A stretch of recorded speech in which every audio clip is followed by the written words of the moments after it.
Sejam bem-vindas à continuação do curso de Psicologia da Personalidade 2, disciplina para turma especial. Eu prossigo na discussão do capítulo 1 do livro Psicologia do Inconsciente de Carl Gustav Jung. As neuroses não são o resultado apenas de conflitos eróticos. Talvez o grande problema de muitos freudianos mais ortodoxos tenha sido substituir o exclusivismo da teoria do trauma, que eu discuti com vocês na aula passada, pela igualmente exclusivista teoria do conflito erótico como único fator explicativo das neuroses. Dessa maneira, no meu entendimento, a contribuição fundamental de Carl Gustav Jung foi a de introduzir a noção de multideterminação da causa das neuroses. E, citando especificamente o Jung, ele afirmou: também não queremos dizer que o erotismo e suas perturbações sejam a única fonte das neuroses.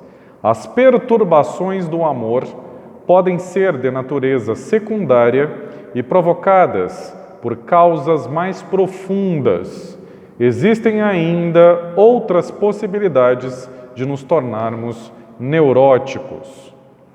Pois na neurose existem duas tendências que estão em estrita oposição uma à outra, sendo que uma dessas tendências é inconsciente.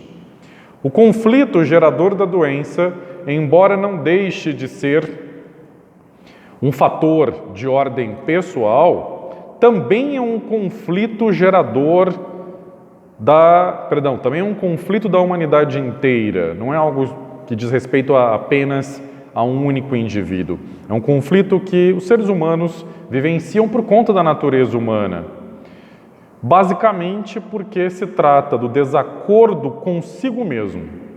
E o desacordo consigo mesmo, o conflito entre o desejo e o dever, entre a natureza e as demandas sociais, seria um sinal daquilo que o Jung chamou de homem cultural. O neurótico, portanto, é apenas o caso específico de pessoa humana em conflito consigo mesma, tentando conciliar dentro de si, de um lado a natureza e de outro a cultura. Portanto, no conflito natureza-cultura, o processo cultural consiste na repressão progressiva daquilo que há de animal no ser humano. Trata-se, portanto, de um processo de, entre aspas, domesticação, que não pode ser levado a cabo, ou seja, não pode ser realizado de forma bem-sucedida, sem que se insurja a natureza animal sedenta de liberdade, daí os conflitos. Numa descrição mais detalhada da neurose, Jung afirma que a neurose é uma cisão interna. Na maioria das pessoas, essa cisão representa uma ruptura entre o aspecto consciente, que desejaria manter-se fiel ao seu ideal moral, e o inconsciente, que é atraído pelo seu ideal imoral, no sentido, digamos, não voltado para questões de juízo de valor, moral e imoral como sendo, seguindo os ditames das normas sociais ou as regras culturais, não no sentido de juízo de valor em termos de caráter, né? Então, a consciência tudo faz para desmentir essa vertente imoral, portanto, é um processo de repressão. Então, os seres humanos, a partir do momento em que eles são socializados, através do processo de endoculturação, ou seja, internalização das normas, das regras sociais, A partir desse momento, o indivíduo ele busca manter-se fiel a esse ideal moral, moral no sentido de seguir as regras sociais, seguir cumprir com as expectativas de papel associadas ao status que o indivíduo ocupa numa determinada sociedade. No entanto, à espreita estão os desejos. À espreita está aquela parte animal que o Jung está dizendo.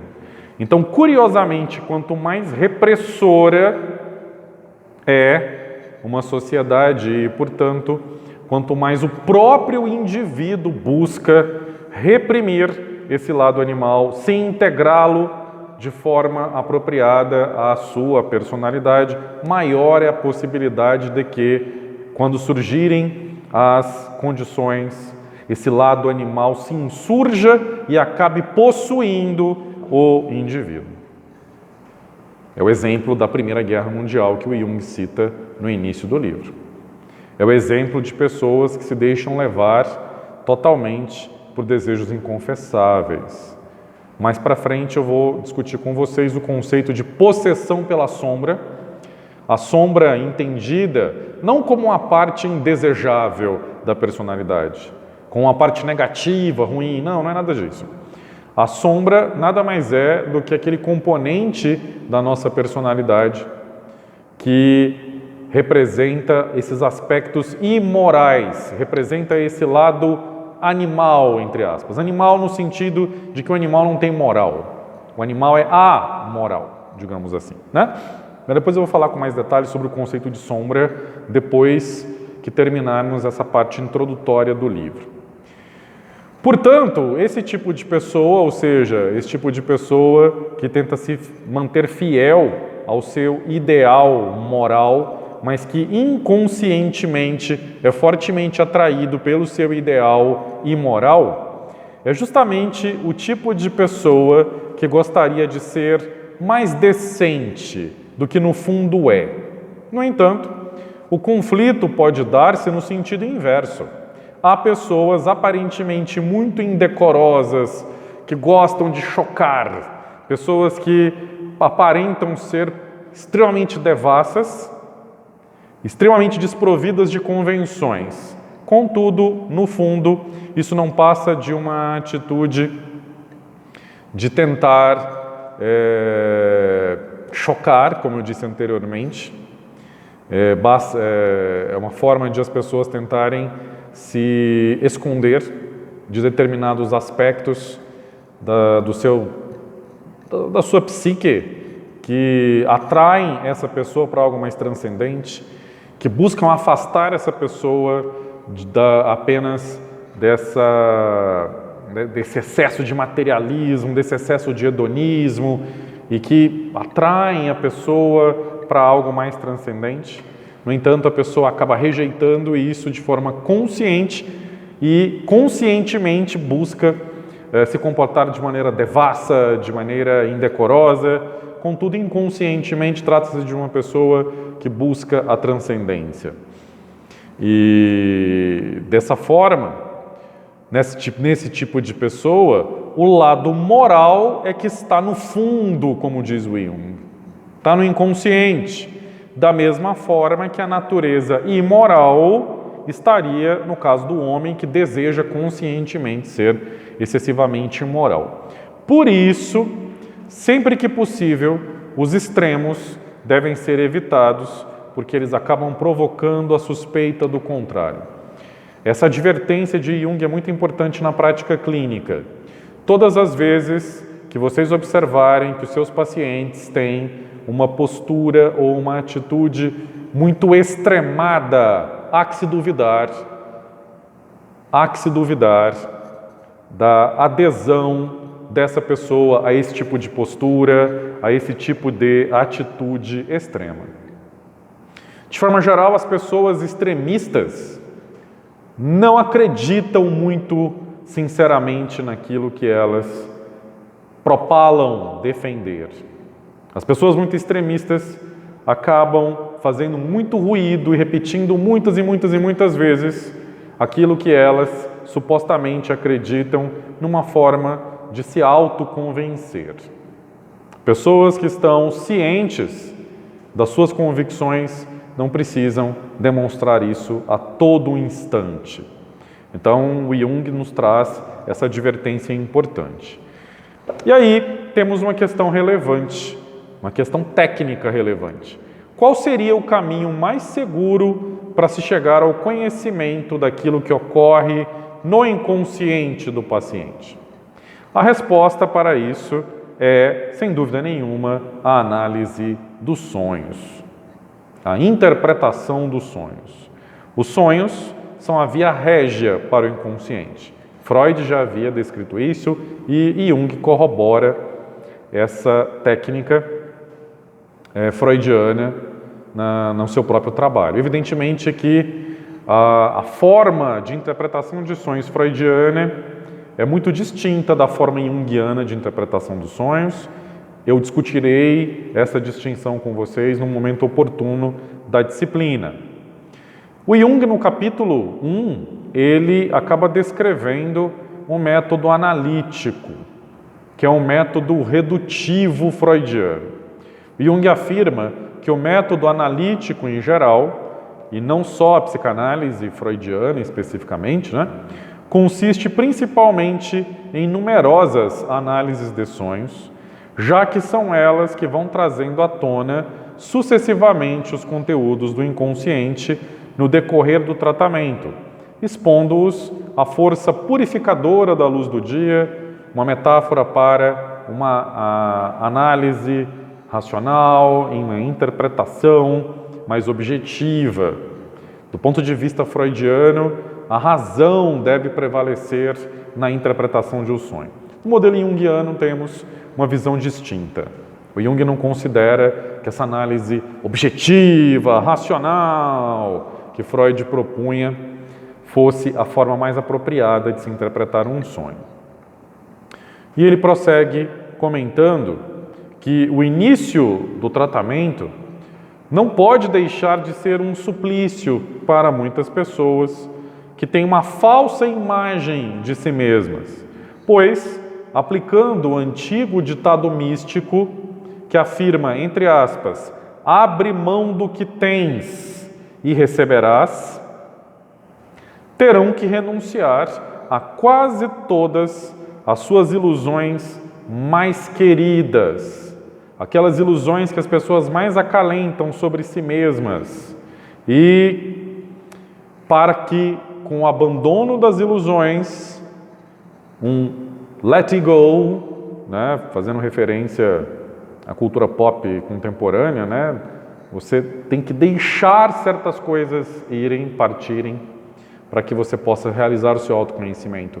E essas coisas que você tem que descartar, frequentemente são uma autoimagem falsa sobre você mesmo. Uma autoimagem fantasiosa sobre você mesmo. Então, abandonar essa autoimagem, aceitar de fato quem você é um passo preliminar fundamental para o autoconhecimento. Você se permitir conhecer de forma profunda realmente quem você é. E quem você é incorpora certos pensamentos que você, de forma consciente, consideraria inadequados, certas emoções que você gostaria de não expressar, certas crenças que você teria até vergonha de assumir que você possui. Então, é um processo de depuração pela verdade. E é muito curioso que quanto mais experiência se ganha na atividade de psicoterapeuta, mais se chega à conclusão que a base da psicoterapia é a verdade.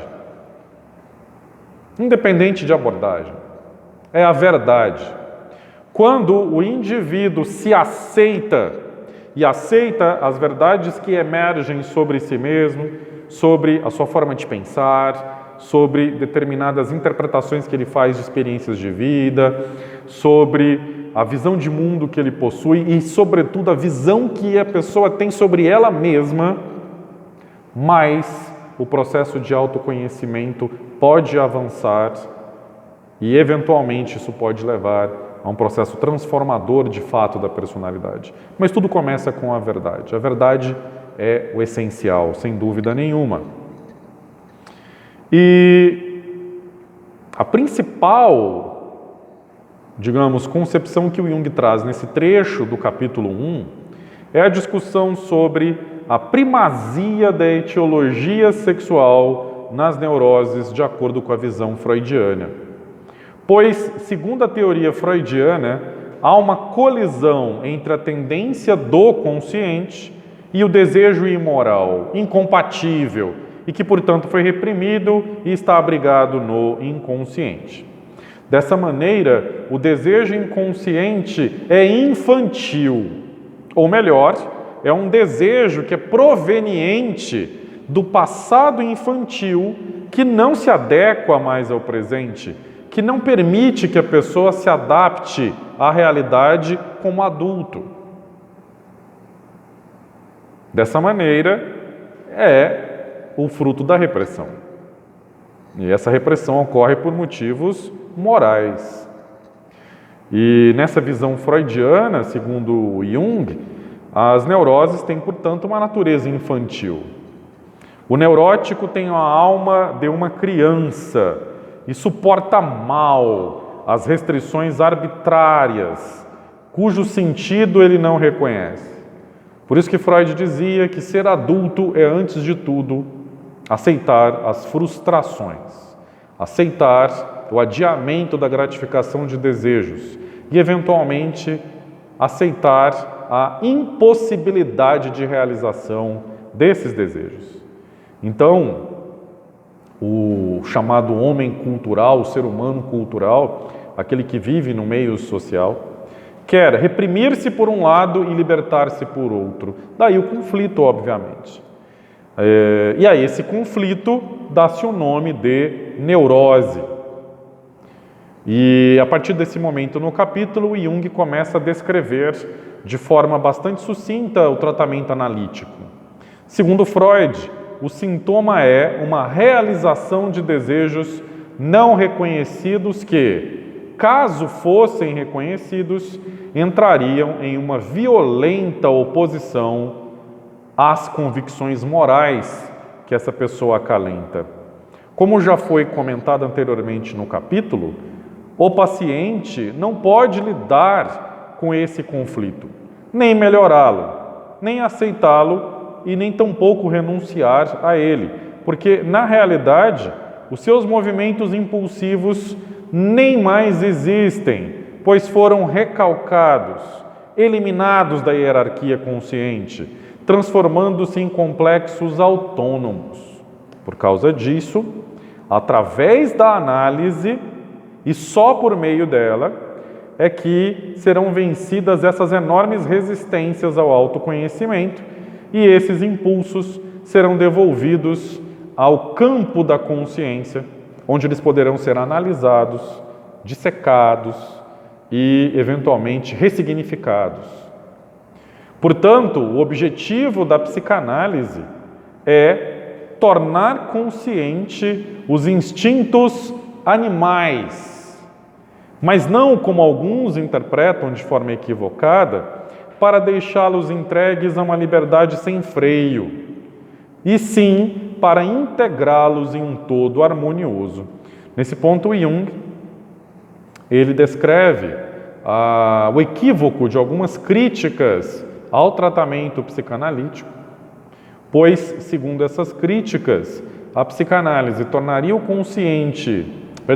inconsciente consciente, levaria o indivíduo a entrar em contato com seus instintos, entre aspas, animais, e a partir daí a pessoa se tornaria alguém que não mais seguiria as convenções sociais, se tornaria um devasso, se tornaria uma pessoa que daria livre vazão aos seus desejos sexuais. Nada mais equivocado. Essa é uma visão totalmente errada dos objetivos da psicanálise.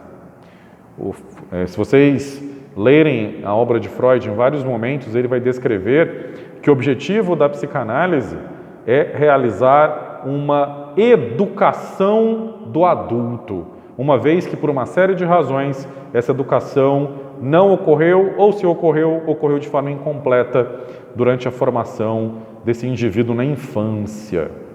O objetivo da psicanálise é tornar a pessoa capaz,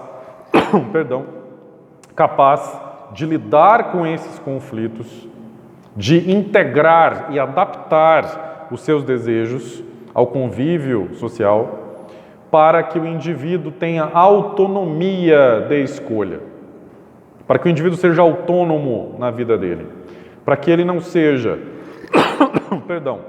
para que ele não seja nem completamente,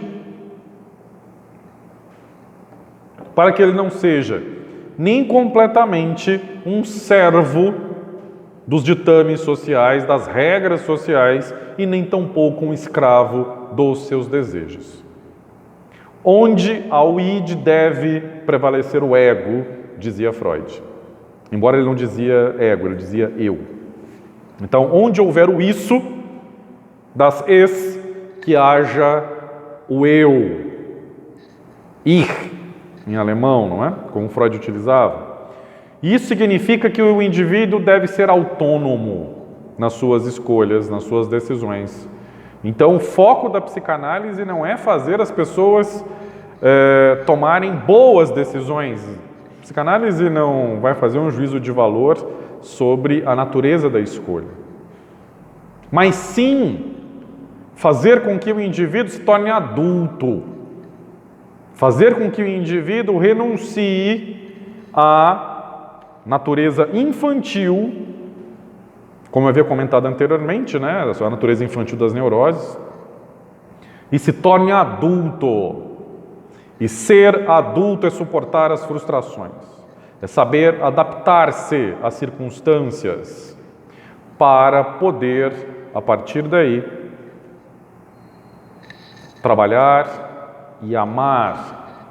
Dois grandes objetivos da pessoa adulta: ser útil, ser produtivo e amar. Fazer um investimento libidinal, ou seja, um investimento de energia libidinal, um investimento de afeto em uma outra pessoa que não ela própria.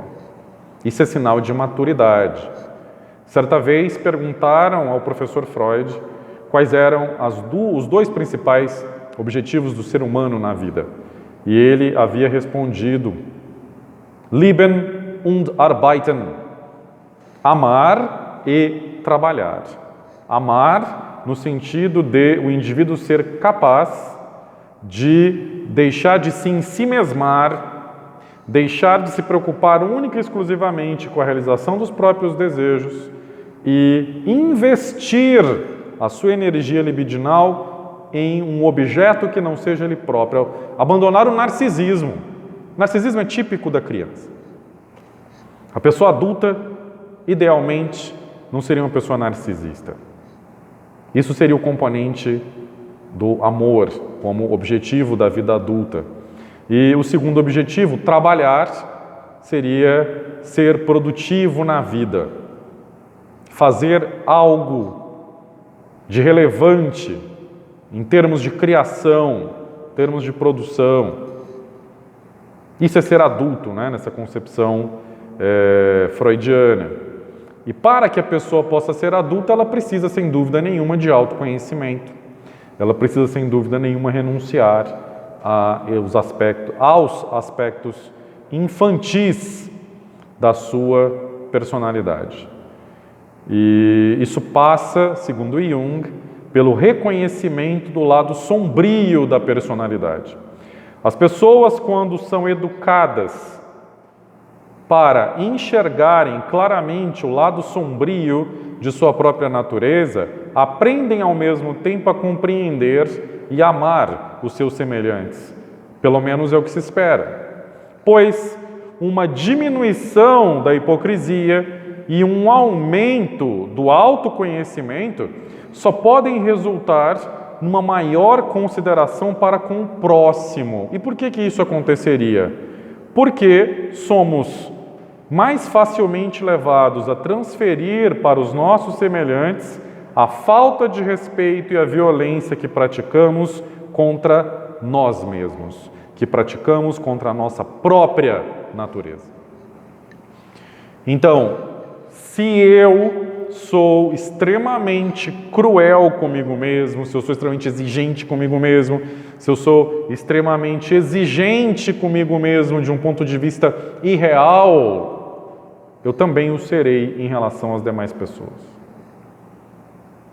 E a partir do momento em que a pessoa se engaja num processo de autoconhecimento e ela começa a entrar em contato com os aspectos sombrios da sua personalidade, ela começa a desenvolver uma maior empatia pelos outros.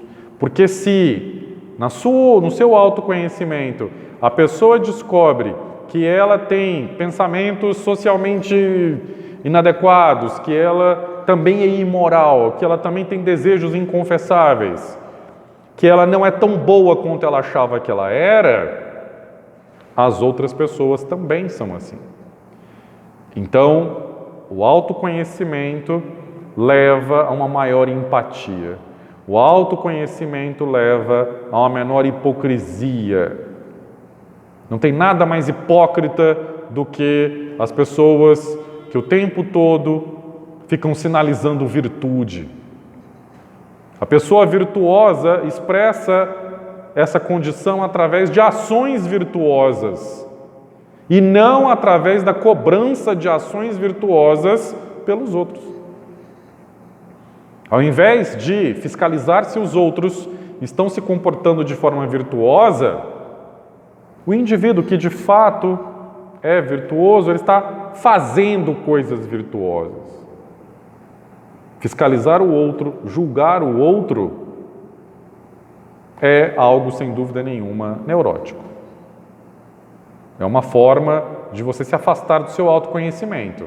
O tempo que você está criticando os outros, o tempo que você está impondo regras de vida aos outros, você poderia estar num processo de autoconhecimento, entrando em contato com as suas próprias limitações, entrando em contato com o seu próprio lado sombrio e buscando integrá-lo à sua personalidade.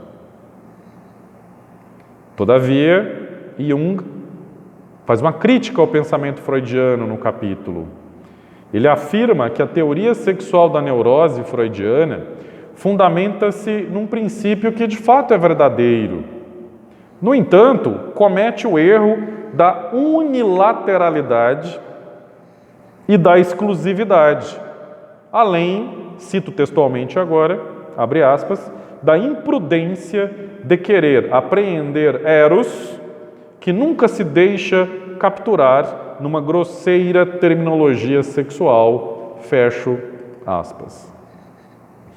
A crítica principal do Jung é a essa visão exclusivista, ou seja, a neurose é causada única e exclusivamente por um conflito sexual, da esfera do investimento libidinal no outro. Essa é a falha de que padece toda abordagem em psicologia. O reducionismo, o exclusivismo de explicações.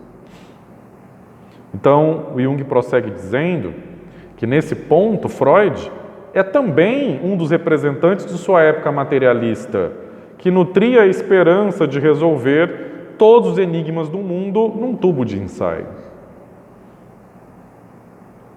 Sendo que a natureza do conflito cultura versus a pulsão seria um dilema sem fim entre cultura e natureza. E esse dilema sem fim entre cultura e natureza, no fundo, em última análise, é sempre uma questão de insuficiência ou de excesso. Nunca uma questão de opção entre uma coisa ou outra. Daí a importância que o Jung dá ao cuidado com os extremos. O Jung preconiza a integração e não a polarização. de componentes da nossa personalidade, de aspectos do nosso psiquismo. Então, na luta contra o inconsciente, muitas vezes ocorre o fenômeno conhecido como identificação com a sombra, sendo que a única forma de superá-la é por meio da reflexão crítica, baseada no autoconhecimento, baseado numa verdade radical. Caso contrário, o indivíduo cai subjugado por aquilo que o Jung denominou de, abre aspas, besta loura, fecha aspas. Eu imagino que essa expressão besta loura, utilizada pelo Jung, faça referência ao chamado berserker nórdico, ao arrebatamento brutal do inconsciente. Ou seja, a pessoa é arrebatada pelo seu inconsciente. É semelhante a um delírio dionisíaco. A pessoa se torna, então, prisioneira dos seus desejos mais profundos e passa a se comportar única e exclusivamente de acordo com eles. E chega-se nesse momento, o pessoal que está acompanhando a leitura do capítulo 1, chega-se nesse momento ao instante em que o Jung faz uma análise de Nietzsche. Segundo Jung, Nietzsche virou muito além do instinto. Ele, na verdade, não é que ele virou, ele visou. Ou seja, ele mirou em termos de atitude, em termos de ação no mundo, uma perspectiva muito além do instinto, nas alturas do heroísmo, diz o Jung. E isso foi possível a Nietzsche porque ele só conseguiu manter-se nessas alturas graças à mais meticulosa dieta, a um clima privilegiado e ingerindo grande quantidade de soníferos, até que a tensão, diz o Jung, estourou, entre aspas, os miolos de Nietzsche. Vale lembrar que Nietzsche era portador de sífilis, que evoluiu para um quadro de neurosífilis. E aí o Jung prossegue. Nietzsche falava no sim, mas vivia o não para a vida. Seu nojo dos homens, isto é, do homem animal, que vive por instinto, era demasiado grande. Logo, a vida de Nietzsche não demonstra seus próprios ensinamentos. E aí, Jung descreve dois rumos possíveis do instinto. Pois não existe unicamente o instinto de conservação da espécie. Existe também o instinto de autoconservação. O instinto de conservação da espécie está relacionado ao eros, está relacionado ao investimento libidinal, o investimento energético no outro. Enquanto que a autoconservação está relacionado ao investimento libidinal em si próprio. E, prossegue Jung, é sem dúvida deste último instinto, ou seja, o de conservação, que Nietzsche nos fala na obra dele. Isto é, da vontade de poder. Para Nietzsche, tudo o que existe de instintivo é decorrência da vontade de poder. A partir daí, pode-se concluir que o que está reprimido não é eros, mas sim a vontade de poder. E aí o Jung analisa. Do meu ponto de vista, não há nenhuma razão para admitir a autenticidade de eros e negar a vontade de poder. Esta é, sem dúvida, um demônio tão grande, antigo e primordial quanto eros.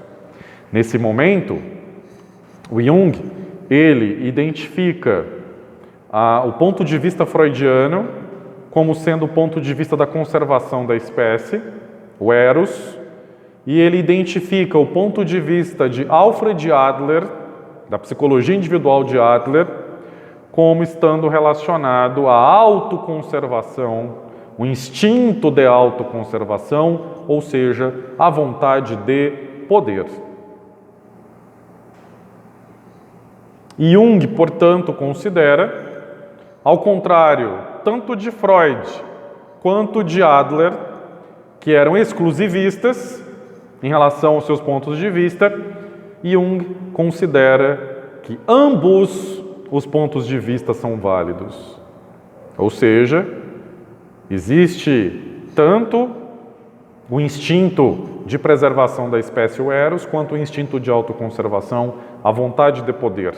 E que a neurose pode se desenvolver a partir de distúrbios em cada um desses instintos ou da manifestação deles. Sendo que cada caso requer uma análise bastante judiciosa para se verificar se a origem desse distúrbio neurótico se dá por uma questão de instinto de preservação eros ou instinto de autoconservação, vontade de poder. E aí o Jung prossegue dizendo: para Freud, tudo é efeito estritamente causal dos fatos anteriores. É aquela visão de causalidade, o passado causa o presente. Sendo que para Adler, ao contrário, tudo é manobra condicionada pelo fim. É o princípio da teleologia que Adler defende na sua obra, ou seja, o futuro, uma visão, uma expectativa de realização no futuro, determina o comportamento do indivíduo no presente. O indivíduo se comporta no sentido de alcançar aquele finalismo ficcional, aquela visão de si próprio no futuro. Veja, para Freud, a causa do comportamento presente é o passado. Para Adler, a causa do comportamento presente é o futuro, a expectativa do futuro. Jung considera que ambos os pontos de vista estão corretos. Por isso que eu afirmei na aula anterior que Jung defende a multideterminação do comportamento, a multideterminação da formação da nossa personalidade. Ambos estão certos. É tudo uma questão de análise. Tem circunstâncias em que aquilo que está se analisando está relacionado a um princípio de causalidade. Em outras circunstâncias, na mesma pessoa, aquilo que se está analisando está relacionado a um princípio teleológico, um controle pela expectativa daquilo que o indivíduo deseja ser, um objetivo que Adler denominava de finalismo ficcional. Posteriormente, no curso, eu apresentarei uma descrição mais pormenorizada do pensamento de Alfred Adler.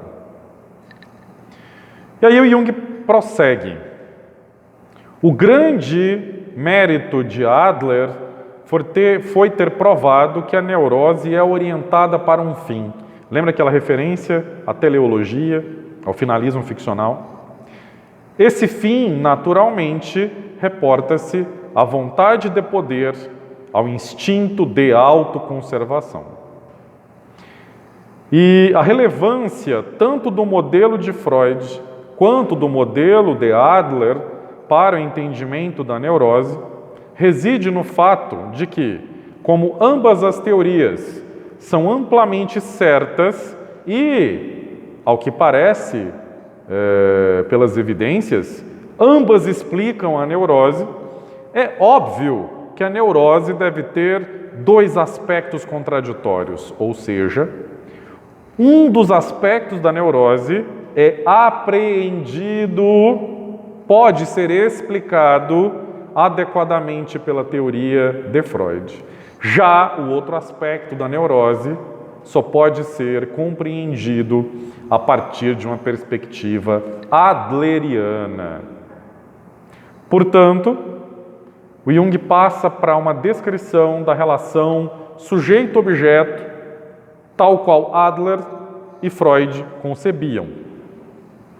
Para Adler, a ênfase é posta em um sujeito que se afirma e busca manter a sua superioridade sobre os objetos, sejam eles quais forem.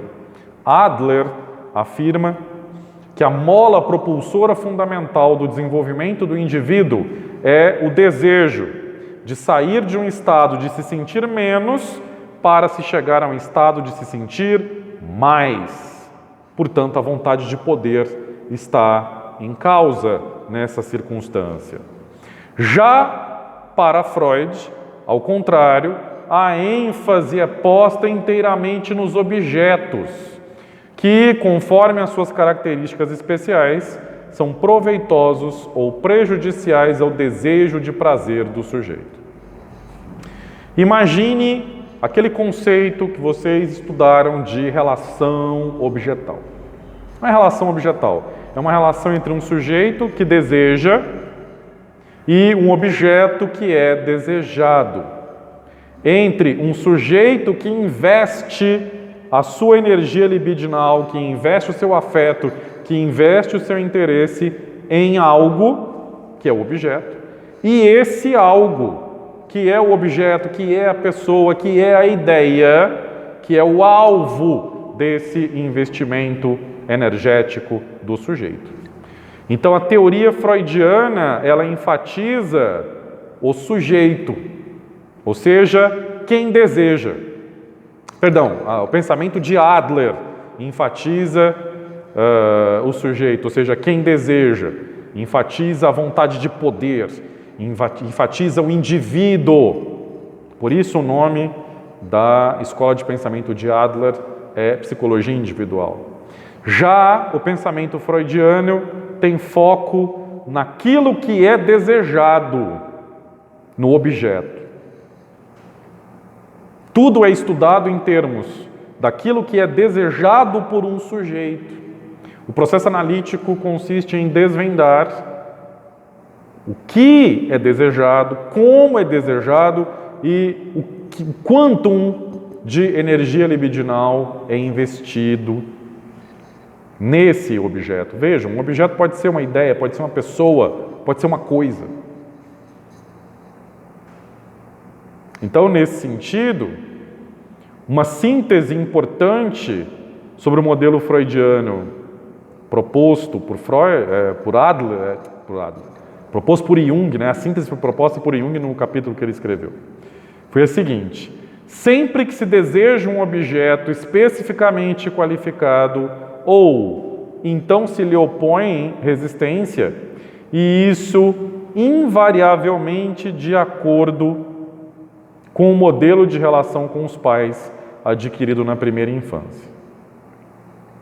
Então, sempre que se deseja um objeto específico, na visão do modelo freudiano, isso está de acordo com o modelo original de relação objetal. E qual é o modelo original de relação objetal?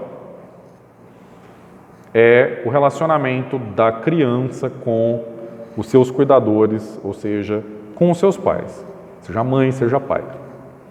Por conta disso, eu considero que seria realmente lícito ver a psicanálise de Freud como sendo uma teoria da aprendizagem, visto que a forma com a qual o adulto se relacionará com os objetos depende da maneira com a qual ele aprendeu a se relacionar com os primeiros objetos relevantes da vida dele, os próprios cuidadores. As pessoas que cuidaram dele, geralmente os pais, a mãe, o pai, etc. A pessoa, portanto, ela adquire um padrão de relação com o objeto a partir do relacionamento com os cuidadores na infância. Então, nesse sentido, a psicanálise pode sim ser entendida como uma teoria de aprendizagem, sem dúvida nenhuma. Não é algo que está relacionado apenas com a maturação, do sistema mental do indivíduo, da estrutura, as estruturas e os mecanismos da mente. Lembrem-se, a teoria estrutural da mente é o modelo mais contemporâneo de psicanálise. O que eu chamo de modelo mais contemporâneo? Foi a última perspectiva que Freud adotou. Aquela concepção estática da teoria topográfica da mente, aquela descrita de forma primitiva em a interpretação dos sonhos e posteriormente dissecada e descrita mais pormenorizadamente em O Inconsciente, de 1915, que estabelecia que a nossa mente era constituída por instâncias. Freud usou a expressão províncias, as províncias da mente, as instâncias da mente. Essas províncias ou instâncias eram estáticas. E a referência a elas se daria por meio de um critério de acessibilidade de conteúdo. Se o conteúdo fosse plenamente acessível à consciência, essa instância da mente seria chamada de consciente. Se fosse necessário um certo esforço, mas ainda assim fosse possível o acesso ao conteúdo, aquilo que não está prontamente disponível no campo da consciência, mas que pode ser mobilizado para tanto, Freud denominou de pré-consciente. E aquela instância da mente que abriga o conteúdo ou os conteúdos que não podem ser acessados, a não ser por meio de técnicas especiais, como a associação livre e a interpretação dos sonhos, essa instância se denominava inconsciente. Mas vejam, são instâncias estáticas, são estruturas, não há referência a processos, não há desenvolvimento nesse modelo. A partir de 1923, com a publicação do clássico O Eu e o Isso,